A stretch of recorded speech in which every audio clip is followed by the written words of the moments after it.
हमसे बोले, बातचीत करे, और आप हमसे बोलने जा रहे, इसलिए हम धन्यवाद देते हैं। सारा आदर मान सम्मान इज्जत जलाल हम आप ही को देते हैं। इस बेनती को उद्धार करता यीशु मसीह के नाम से मांगते हैं, आमीन और आमीन। Hallelujah, praise the Lord. आज के मनन के लिए हम निकालेंगे मत्ती रचित सुसमाचार 14 अध्याय और 22 से 33 तक हम पढ़ेंगे। मत्ती रचित सुसमाचार 14 अध्याय 22 से हम 33 तक पढ़ेंगे। मेरे लिए मेरी वाइफ सारा पढ़ेगी।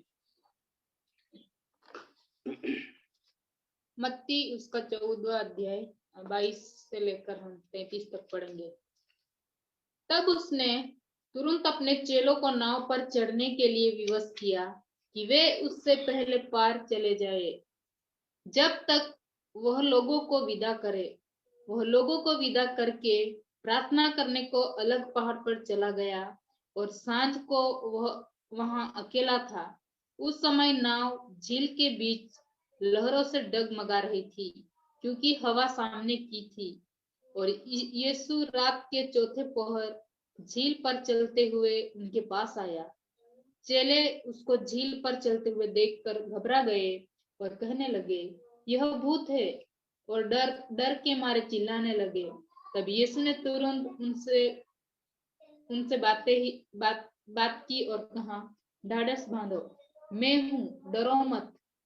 पतरस ने उसको उत्तर दिया, हे प्रभु, यदि तुम ही है तो मुझे अपने पास पानी पर चलकर आने की आज्ञा दे। उसने कहा, आ। पतरस नाव से उतरकर यीशु के पास जाने को पानी पर चलने लगा, पर हवा को देखकर डर गया, और जब डूबने लगा तो चिल्लाकर कहा, हे प्रभु, मुझे बचा। यीशु ने तुरंत हाथ बढ़ाकर उसे थाम लिया और उससे कहा, हे अल्पविश्वासी, तूने क्यों संदेह किया। जब वे नाव पर चढ़ गए तो हवा थम गई। इस पर उन्होंने जो नाव पर थे उससे दंडवत करके कहा, सचमुच तू परमेश्वर का पुत्र है। आमीन। हालेलुया। यहाँ पर हम देख सकते हैं कि उससे पहले एक बड़ी मीटिंग होती है और प्रभु यीशु मसीह 5000 लोगों को खाना खिलाते हैं। 5 रोटी और 2 मछली को आशीष देकर लोगों को खिलाते हैं। लोग बहुत खुश होते हैं। चेले भी खिलाने में लगे रहते हैं, उनको भी बहुत मजा आता है। और शाम को यीशु मसीह उनको यहाँ से विदा करते हैं, उनको नाव में बिठा देते हैं, और उसके बाद वो लोगों को भी विदा करते हैं और अपने अकेले होकर एक पहाड़ पर जाकर दुआ करते हैं। यहाँ पर हम देखना चाहते हैं पहली बात को कि यीशु अपने चेलों को विदा करते हैं। आज हमारा मुख्य टॉपिक है, यीशु मसीह के ऊपर कभी भी शक संदेह नहीं करना चाहिए। यहाँ पर पहली बात यदि हम देखें तो तब उसने तुरंत अपने चेलों को नाव पर चढ़ने के लिए विवश किया। चेलों को प्रभु यीशु मसीह ने नाव पर बिठा दिया। जब वे सफर उन्होंने शुरू किया, झील के बीच में, गलील झील के बीच में वो पहुंचे तो तूफान आया। और जब तूफान आया उस समय बहुत ही रात हो चुकी थी, अंधेरा था और बहुत तेज हवा चल रही थी, तूफान और लहरें उछल रहे थे। ये 12 चेले थे, लेकिन सभी लोग रात के अंधेरे में डर गए और भयभीत होने लगे, क्योंकि उनकी नाव जो थी वो डगमगाने लगी थी। ऐसा लिखा है कि उनकी नाव भी डगमगाने लगी, क्योंकि बहुत तेज तूफान था और ये लहरें उछल रही थी। ऐसे तो देखे जाए तो ये सारे मछुआरे थे, तैरने में माहिर थे, गहरे पानी में भी वो अंदर जा सकते थे। लेकिन हम देख सकते हैं कि रात का समय था, अंधेरा था, और तूफान का सामना हुआ, सब लोग डर गए। आज यदि हम देखें आधुनिक में हमारा जो हवामान खाता वाले आगे से पहले यदि तूफान आना है तो वो बता देते हैं कि 5 दिन के बाद ऐसा तूफान आएगा। तो समुद्र में जितने भी मछुआरे हैं या जहाज है बाहर निकाल दिया जाए। लेकिन यहाँ पर तो क्या है कि अचानक से उनका सामना हुआ, ये तूफान से अचानक से उनका सामना हुआ और उसकी वजह से ये सारे चेले भयभीत हो गए, डर गए, घबरा गए और तैरने में माहिर थे, फिर भी वो लोग बहुत डरे हुए थे क्योंकि तूफान का सामना कर रहे थे और उनकी नाव जो थी डगमगा रही थी और झील के बीच में थे क्योंकि वो सब तरवैया थे, लेकिन रात का समय था, उनको कोई हेल्प नहीं कर सकता, ऐसी कंडीशन थी। और वो तैरे भी तो भी वो किनार तक पहुंच नहीं पाएंगे, तट तक पहुंच नहीं पाएंगे, ऐसी कंडीशन थी। और उसकी वजह से वो बहुत डरे हुए थे। और कोई भी इंसान यदि अंधकार में है तो अंधकार उसे डरा देता है, उसे घबरा देता है। ऐसा ही ये चेलों के जीवन में होता है। कुछ दिन से तो वो मजा ले रहे थे, आनंद कर रहे थे, प्रभु यीशु मसीह के चमत्कार वो देख रहे थे, सामर्थ्य कामों को देख रहे थे, सब कुछ उन्होंने देखा, बहुत मजा लिया, आनंद लिया। और उससे अगले उसी दिन उन्होंने लोगों को खिलाने में भी आनंद उठाया। लेकिन जब तूफान आया तो वो सब लोग डर गए, सब लोग घबरा गए। मेरे प्रियो, ये समुद्र यदि हम देखें तो दुनिया को दिखाता है, हमारी आत्मिक नाव, रूहानी नाव जो है चल रही है। लेकिन आज हम सोचे कि आपकी और मेरी कंडीशन कैसी है, क्या हमारी आत्मिक नाव सही तरीके से चल रही है या कोई तूफान आ गया है या कोई लहरें उठ रही है। यदि ऐसा कुछ है तो हमें हियाव बांधने की जरूरत है, डरने की जरूरत नहीं है, क्योंकि हमारा जो नाविक है वो यीशु मसीह जो हमारे संग संग रहता है। ये चेलों के साथ भी यीशु मसीह संग संग रहता था, लेकिन उस समय क्या है कि वो अकेला रुक गया था, कोई पहाड़ पर गया था और प्रार्थना करने के लिए तो अलग से समय उन्होंने निकाला था। और चेले अपने आप पूरे 12 चेले उनके साथ साथ थे, उनका पूरा ग्रुप था, उनका पूरा टीम था, वो जा रहे थे। लेकिन तूफान की वजह से मैं समझता हूँ कि बहुत धीरे उनकी नाव चल रही होगी और वो डगमगा भी रही थी। ऐसा भी होता है कि कभी कभी यीशु मसीह अपने आप अकेला हो जाते हैं तो लोग यीशु मसीह के बिना फील करते हैं और डर जाते हैं। ऐसा ही उनके जीवन में भी हुआ और समुद्र की लहरें बहुत उठ रही थी। आज आपके और मेरे जीवन में यदि आप ऐसा फील कर रहे हैं कि यीशु मसीह हमारे साथ है या नहीं, और यदि आप डर से भरे हुए हैं, आपका हृदय डर से भरा हुआ है, आज आपका विश्वास की नाव कैसी है वो हमें जांचने की जरूरत है। क्योंकि उनके चेलों के समान यदि आपका और मेरा जीवन है तो हमें हियाव बांधने की जरूरत है। हम यहाँ पर आगे देखते हैं कि उनको विदा कर दिया और उसके बाद प्रार्थना करने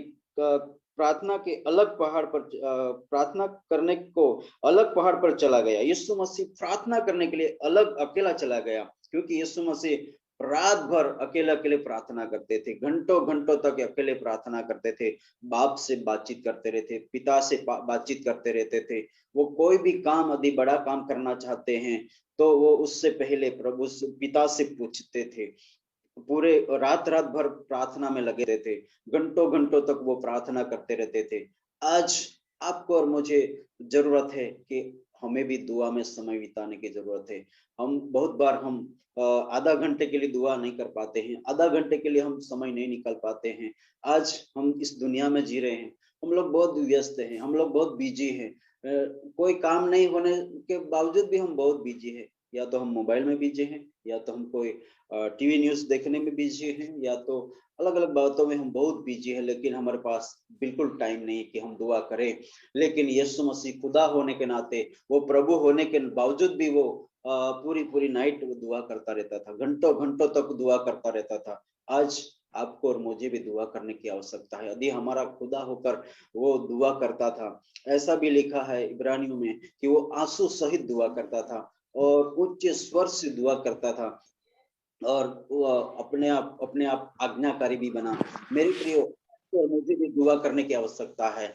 हम कौन हैं कि हम दुआ ना करें। बहुत बार हमें 5 मिनट के लिए भी दुआ करना बहुत मुश्किल हो जाता है, लेकिन मेरे प्रियो, हमें भी दुआ करने की जरूरत है, दुआ में समय निकलने की जरूरत है। जैसे यीशु मसीह पिता के साथ घंटों घंटों तक पूरी पूरी रात तक बातें करता रहता था, हमें भी यीशु मसीह के साथ लंबे लंबे समय तक घंटों घंटों तक दुआ करने की आवश्यकता है, क्योंकि दुआ में जय है, दुआ में सफलता है, दुआ में जो भी हम मांगते हैं वो मिलता है। दुआ करने में हम पिता का प्लान जानते हैं, पिता की योजना को जानते हैं कि जैसे यीशु मसीह पिता से योजना को जानते थे, कुछ भी बोलते थे, सेवा करते थे, कुछ भी करते थे, बिना पिता की मर्जी से नहीं करते थे। वो ऐसे तो घंटों घंटों तक प्रचार करते रहते थे लोगों के बीच में, लेकिन वो अपनी आप से नहीं, वो खुदा की ओर से उसको जो मिलता था वो लोगों को बताते थे, लोगों को प्रचार करते थे और लोगों के बीच में अद्भुत काम करते थे। वो पिता की मर्जी से सब कुछ करते थे। लेकिन आज आप और मैं किस तरह से हम करते हैं? क्या हम परमेश्वर की इच्छा के अनुसार सेवकाई करते हैं, या जो भी करते हैं क्या हम पूछते हैं?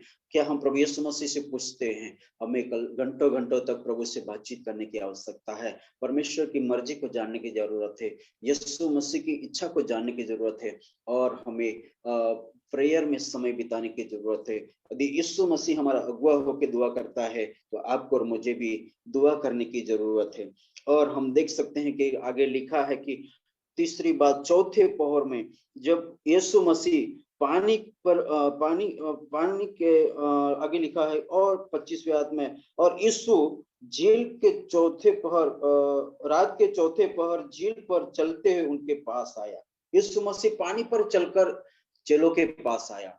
जब उन्होंने ऐसा दृश्य देखा तो सब लोग ऑलरेडी डरे हुए थे, और ऑलरेडी वो घबराए हुए थे और उनका डर बढ़ गया कि ऐसा उन्होंने कभी देखा नहीं था, ऐसा उन्होंने कभी सुना नहीं था। जो बात वो लोग देख रहे थे वो ऐसे तो उनके लिए एक दर्शन था, लेकिन वो लोग डरे हुए थे और भी ज्यादा डर गए, क्योंकि वो लोग समझ रहे थे कि ये शायद भूत है, ये शायद दुष्टात्मा है करके वो डर गए और भी ज्यादा डर गए, क्योंकि उन्होंने ऐसा आंखों से कभी देखा नहीं था, जो कभी कानों से सुना नहीं था। ये वो बात उन्होंने देखा तो और भी डर गए। जब इंसान के अंदर डर आ जाता है, जब इंसान के अंदर इंसान घबरा जाता है, तो सच्चे प्रभु को वो भी पहचान नहीं पाता है, सच्चे परमेश्वर को भी वो पहचान नहीं पाता है, परमेश्वर के अभिषेक को भी वो अनुभव नहीं कर पाता है। यदि उनके ऊपर ऐसा परमेश्वर का अभिषेक है तो वो उनके उसको डाउट आ जाएगा कि ये सच में अभिषेक है, सच में परमेश्वर की हुजूरी है। वो उनके अंदर डाउट आ जाएगा। जैसे गिदयोन के पास परमेश्वर का फरिश्ता आता है और उसको बोलता है कि ए सुरमा तेरे साथ परमेश्वर तेरे साथ है।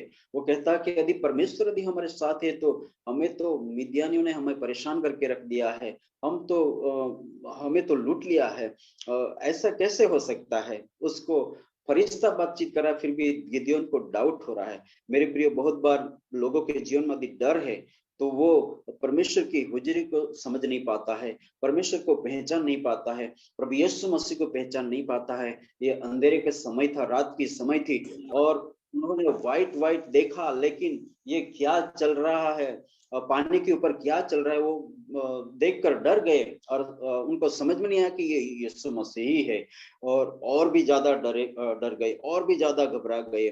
मेरे प्रिय, जब इंसान डर जाता है तो उसे नहीं दिखता वो भी दिखने लगता है, नहीं समझते वो भी गलत समझने लगते हैं। इसी तरह उनके अंदर शक और संदेह की वजह से यीशु मसीह को वो पहचान नहीं पाए, और उनके जीवन में जो डर था और भी बढ़ गया। लेकिन जब प्रभु यीशु मसीह ने समझ लिया कि वो लोग डरे हुए हैं, तो यीशु मसीह ने उनको फुकारा भी, उनसे बातचीत करने की कोशिश की। मेरे प्रियो, हमारा यीशु मसीह हमारे हृदय की सोच को जानता है। हमारा यीशु मसीह हमारी आवाज जब निकलती है, डरावनी आवाज, उसको भी समझ जाता है। हम भी समझ जाते हैं कि कोई डरावनी आवाज निकालता है तो हम भी समझ जाते हैं कि ये डरे हुए लोग हैं। इसी तरह ये चेले 12 चेले थे, लेकिन सब लोग डरे हुए थे और यीशु मसीह को वे पहचान नहीं पाए। मेरे प्रियो, यहाँ पर 12 लोग थे, अकेले नहीं थे, 12 लोग थे, फिर भी वो डरे हुए थे। वो यीशु मसीह को पहचान नहीं पाए। बहुत बार हमारे जीवन में भी डर आ जाता है, डर सा जाता है तो हम भी यीशु मसीह के कामों को नहीं देख पाते, यीशु मसीह के अभिषेक को हम समझ नहीं पाते, यीशु मसीह की हुजूरी को हम समझ नहीं पाते हैं। इसलिए हमारे जीवन के अंदर डर को आने नहीं देना है, क्योंकि हमें डर भय का नहीं, सद्बुद्धि और सामर्थ का आत्मा प्रभु ने हमें दिया है और हमें बिल्कुल डरने की जरूरत नहीं है। और यीशु मसीह ने उनको डरे हुए देखकर उनसे बातचीत करने के लिए कोशिश किया कि, और लिखा है कि चेले उसको झील पर चलते हुए देखकर घबरा गए और कहने लगे यह भूत है, और डर के मारे चिल्लाने भी लगे। ये लोग सारे डरे हुए थे और उनको देखकर चिल्लाने लगे, डर डर की आवाज निकालने लगे। ऐसा बहुत बार होता है कि जो इंसान डरा हुआ होता है, जो उसको संदेह आ जाता है, उनके जीवन में शक आ जाता है, तो वो चिल्लाने भी लगता है, वो घबरा कर आवाज निकालने लगता है। तब यीशु मसीह ने कहा कि तब यीशु ने उनसे बातें की और कहा ढाढ़स बांधो, मैं हूँ, डरो मत। यीशु मसीह ने देखा कि ये लोग डर गए हैं, इसलिए कहा कि मैं हूँ, डरो मत, ढाढ़स बांधो। मेरे प्रिय, उनको हिम्मत देने की कोशिश की। प्रभु यीशु मसीह ने उनसे बातचीत करने के लिए कोशिश की, लेकिन पतरस को ये मालूम हो गया कि ये यीशु मसीह ही है, यीशु मसीह का ही आवाज है। लेकिन दूसरे चेले ये बात को समझ नहीं पाते हैं। लेकिन पतरस बहुत चालाकी से बातचीत करता है, यदि प्रभु तू है तो मुझे आज्ञा दे कि मैं भी पानी पर चल पाऊं, मैं भी पानी पर चल सकूं। यीशु मसीह ने उससे कहा कि उसने कहा आ। तब पतरस नाव पर से उतरकर यीशु के पास जाने को पानी पर चलने लगा। यहाँ पर पतरस क्या करता है कि पहला पांव पानी पर रखता है और देखता है, तो पांव यदि रखा उसने तो उसको जमीन पर पांव रखा हो ऐसा फीलिंग हुआ, एक रोड पर पांव रखा हो ऐसा फीलिंग हुआ। उसके बाद वो दूसरा पांव नीचे रखता है, पानी पर रखता है और वो चलने लगता है। यीशु मसीह की ओर देखते हुए वो चलने लगता है, अंधेरे में यीशु मसीह की ओर देखकर वो चलने लगता है। लेकिन एकदम से और तूफान की हवा चली, तूफान का उसने आवाज सुना और उसने तूफान की ओर देखा और उनके जीवन में डर आ गया। जो तूफान को शांत करने वाला प्रभु उनके सामने था, लेकिन वो तूफान की ओर उसने देखा और फिर से एक बार उनके जीवन में डर आ गया। और जो जैसे जमीन पर उसने पांव रखा हो वैसे वो पानी पर चलने लगा था, लेकिन उसके लिए फिर से एक बार ये पानी पानी हो गया और वो डूबने लगा। मेरे प्रियो, हमें जब डर इंसान के अंदर आ जाता है तो बहुत बार यीशु मसीह को भी वो भूल कर समस्या को, तूफान को, आंधी को बड़ा समझ लेता है। उसी तरह पतरस ने भी तूफान को बड़ा समझ लिया और तूफान की ओर देखने लगा और वो अंदर डूबने लगा। मेरे प्रियो, पानी हम देख सकते हैं कि जो भी जिसमें भी जान है सभी को पानी बहुत जरूरी है और पानी के द्वारा ही सब जान जिंदा रहते हैं। लेकिन पानी यदि तूफान में बदल गया, यदि पानी यदि सुनामी में तब्दील हो गया तो बहुत नुकसानी ला सकता है, बाढ़ में बदल गया तो बहुत नुकसानी ला सकता है। लेकिन यही पानी जिसमें जान है उसको जिंदा भी रखता है। लेकिन हम देख सकते हैं कि यहाँ पर ये तूफान का आवाज जब आता है तो पतरस यीशु मसीह की ओर नहीं तूफान की ओर देखता है और वो डर जाता है और उसके बाद वो और डूबने लगता है। लेकिन वो इस बात को भूल जाता है कि मेरे सामने जो खड़ा है वो यीशु मसीह तूफान को शांत कर सकता है, लहरों को थमा सकता है और मुझे इस तूफान से बचा सकता है। और तूफान के बीच में भी यीशु मसीह उनके बीच में आ जाता है। और जब वो डूबने लगता है, वो एक अच्छी बात करता है। पतरस अपने भाई अंद्रयास को नहीं पुकारता है, अपने दोस्तों को नहीं पुकारता है कि मुझे बचाओ, लेकिन वो प्रभु को बोलता है कि प्रभु मुझे बचा ले, प्रभु मुझे बचाओ। और प्रभु का हाथ पतरस के ऊपर आता है और प्रभु पतरस को बचा लेता है, और दोनों फिर से एक बार नाव पर चढ़ते हैं। तो उसी समय तूफान थम जाता है, लहरें थम जाती है, रुक जाती है, और वहां पर एक शांति हो जाती है।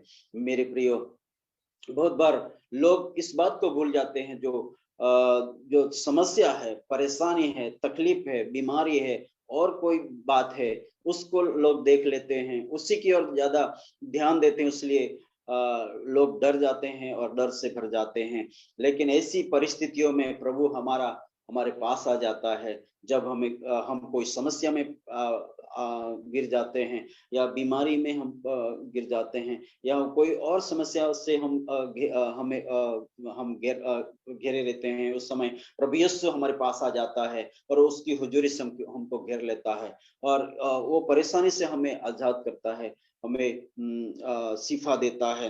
वो हमारे पास कितने भी दूर क्यों ना हो, वो हमारे पास आ जाता है। इसी प्रकार प्रभु यीशु मसीह प्रेयर में था, लेकिन वहां से चेलों की समस्या को देखा और चेलों के पास आ गया। उन चेलों को सहायता करने के लिए, चेलों को मदद करने के लिए यीशु मसीह उनके पास आ गया। लेकिन डर के कारण वो लोग उनको समझ नहीं पाए, उनको पहचान नहीं पाए। मेरे प्रियो, पतरस भी चालाकी से बातचीत करता है, यदि प्रभु तू है तो मैं आपके पास चल कर आऊं। और उसी प्रकार पतरस चलने लगता है, लेकिन तूफान को देखकर फिर से एक बार वो डूबने लगता है, लेकिन यीशु मसीह उसको बचा लेता है। मेरे प्रियो, बहुत बार हम समस्या में आते हैं तो हम अपने रिलेटिव्स को, हमारे और कोई को हम देखते हैं, पहले हमें पतरस के समान यीशु को पुकारने की जरूरत है। जब हम पहले यीशु मसीह को पुकारते हैं, यीशु मसीह हमें बचाता है, यीशु मसीह हमें छुड़ाता है, यीशु मसीह हमें चंगाई देता है। हमें जरूरी है कि हम हर बातों में यीशु को पुकारें। और यीशु मसीह ने उनसे कहा, यीशु ने कहा, अल्पविश्वासी क्यों संदेह किया? उसको आप क्यों संदेह किया, क्यों शक किया, क्यों डाउट किया मेरे ऊपर? आपको शक करने की जरूरत नहीं थी, संदेह करने की जरूरत नहीं थी। आपने संदेह किया और आप डूबने लगा, क्योंकि तूफान आपको डुबा नहीं सकता, आपको लहरें आपको डुबा नहीं सकती थी, क्योंकि मैंने कहा मेरे पास आओ, और मेरी ओर आपको देखने की आवश्यकता है। आज आप और मैं कहाँ देख रहे हैं? आज आप और मैं, हमारा ध्यान कहाँ पर है? संसार की ओर है, तूफान की ओर, बीमारी की ओर है, और कोई समस्या की ओर है? हमारा ध्यान यीशु मसीह की ओर होना चाहिए। चाहे तूफान कितना भी उठने दो, लहरें कितने भी उठने दो, लेकिन हमारा ध्यान यीशु मसीह की ओर हमें की जरूरत है। सारी लहरें थम जाएंगी, सारा तूफान थम जाएगा, और सारी बीमारी हमारे जीवन से, परिवार से दूर हो जाएगी, और यीशु मसीह हमें शिफा देगा, हमें बचा लेगा। और यीशु मसीह ने उनसे कहा, संदेह क्यों किया? संदेह करने की जरूरत नहीं थी। और प्रभु यीशु मसीह ने कहा, हे अल्पविश्वासी, तूने क्यों संदेह किया? जब वे नाव पर चढ़ गए तो हवा थम गई। इस पर उन्होंने जो नाव पर थे उसे दंडवत करके कहा, सचमुच तू परमेश्वर का पुत्र है। मतलब दूसरे चेले भी उनके साथ थे, 12 चेलों ने, दूसरे 11 ने देखा कि यीशु मसीह ही प्रभु है। अब तक तो उन्होंने मुर्दे को जिंदा होते देखा था, लंगड़ों को चलते हुए देखा था, गूंगों को बोलते हुए देखा था, बहरों को सुनते हुए देखा था, बड़ी बड़ी बीमारियों को चंगे होते देखा था। लेकिन जब उनके जीवन में समस्या आई, परेशानी आई, तूफान आया, तो वो डर से भर गए। लेकिन जब वो नाव पर चढ़ा और तूफान थम गया, तो उन्होंने कन्फेस किया, तब परमेश्वर की उन्होंने आराधना की, परमेश्वर के आगे झुक गए और कहने लगे, तू ही परमेश्वर का पुत्र है, तू ही खुदा है, तू ही परमेश्वर का पुत्र है। मेरे प्रियो, आप और मैं भी बहुत बार बड़ी बड़ी हम गवाही देते हैं और बड़ी बड़ी बातों को करते हैं, लेकिन जब समस्या आती है, परेशानी आती है, तो हम हमारे यीशु को छोटा समझ लेते हैं और समस्या को हम बड़ी समझ लेते हैं। लेकिन समस्या कहीं कितनी भी बड़ी हो, लेकिन उससे बड़ा हमारा प्रभु है, कितनी भी बड़ी तूफान क्यों ना हो, उससे बड़ा हमारा प्रभु है। हमारे प्रभु से बड़ा कुछ भी नहीं है। इसलिए कुछ भी हमारे जीवन में आने दो, लेकिन हमारा यीशु मसीह ही बड़ा है और यीशु मसीह की ओर ही हमें ताकने की जरूरत है और वही हमें सारे तूफान से निजात देता है और किनारे तक वही पहुंचाता है। इसी प्रकार उन चेलों को भी यीशु मसीह ने ही किनारे तक पहुंचाया, वो आपको और मुझे भी किनारे तक पहुंचाएगा। मेरे प्रिय, मेरे अजीजों, मेरे यीशु मसीह के ऊपर हमें कभी भी शक संदेह नहीं करना है। इन वचनों के द्वारा खुदा हम सबको बड़ी बरकत दे। आमीन। आमीन आमीन आमीन। थैंक यू पास्टर ज्योतिष। प्रभु आपको बहुत बहुत बरकत देने पाए। सचमुच हमारे लिए एक बार फिर से एक रिमाइंडर था कि अगर हमारे जीवन में परिस्थितियां अनुकूल नहीं है तो हमें डरना नहीं है, घबराना नहीं है, प्रार्थना में बने रहना है और विश्वास के साथ आगे बढ़ना है। जिस प्रकार पतरस जब पानी में चलने लगा और जब तक उसने अपनी निगाहें प्रभु यीशु की तरफ रखी तब तक वो पानी पर चल रहा था, वो डूबा नहीं। लेकिन जैसे ही उसने लहरों को देखा, परमेश्वर की ओर, प्रभु यीशु की ओर से अपनी नजर को हटाया और लहरों की तरफ देखा तो वो डूबने लगा। उसी प्रकार जब तक हमारा विश्वास परमेश्वर पर है और हम प्रार्थना में बने हैं तो चाहे दुनिया की कितनी भी बड़ी परेशानियां क्यों ना आ जाए, कितनी भी बड़ी दिक्कतें क्यों ना आ जाए, हम लोग इससे पार हो जाएंगे। लेकिन जैसे ही हम परमेश्वर की ओर से नजर हटाते हैं या अपनी प्रार्थनाओं में कमजोर पड़ जाते हैं तो दुनिया की जो दिक्कतें हैं ये हम पर हावी हो जाती है। तो ये बहुत जरूरी है जब हमारे जीवन में परेशानियां आए, दिक्कतें आए तो हमें और प्रार्थना में लवलीन होना है, हमें और समय परमेश्वर के साथ बितानी है ताकि हम बल पाए और सामर्थ पाए और उन मुसीबतों का सामना कर कर उस पर विजय पाकर परमेश्वर को महिमा दें। तो इसे परमेश्वर आपको बहुत बहुत बहुत बरकत देने पाए। हम सब ने बहुत आशीष पाई है। मैं बहन साजलिन से रिक्वेस्ट करूंगी कि वो पास्टर ज्योतिष के लिए प्रार्थना करें, उनके परिवार के लिए बरकत की प्रार्थना करें।